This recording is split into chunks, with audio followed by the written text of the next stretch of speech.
Hello friends, this is L2L. இந்த வீடியோவில் நம்ம மஷ்ரூம் கிரேவி எப்படி செய்யலாம்னு பார்க்கலாம். பேன் ஹீட் ஆனதும் 3 ஸ்பூன் எண்ணெய் விட்டு 1 ஸ்பூன் சீரகம் தாளித்து சிறிய துண்டுகளாக நறுக்கிய இஞ்சி பூண்டு போட்டு வதக்கிக்குங்க. 2 பச்சை மிளகா, சிறிய துண்டுகளாக நறுக்கிய 1 கப் சின்ன வெங்காயம், 3 தக்காளியை நல்லா மிக்சியில் அடித்து போட்டு எல்லாத்தையும் சேர்த்து நல்லா வதக்கிக்குங்க.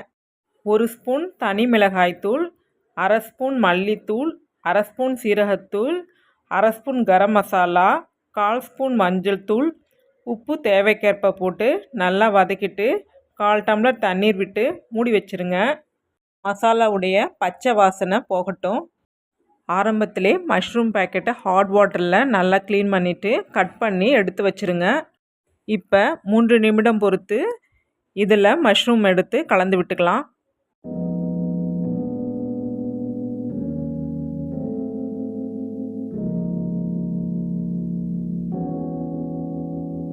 அப்படியே மூடி வச்சு 5 நிமிடம் பொறுத்து திறந்து ஒரு முறை கிளறி விட்டுடுங்க.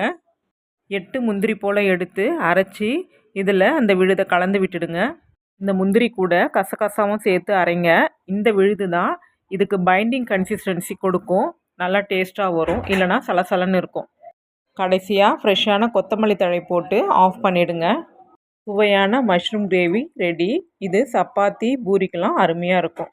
இந்த வீடியோ பிடிச்சதுன்னா லைக் பண்ணுங்கள், சப்ஸ்கிரைப் பண்ணுங்கள், ஃப்ரெண்ட்ஸ் அண்ட் ரிலேட்டிவ்ஸ்க்கு ஷேர் பண்ணுங்கள். தேங்க்யூ.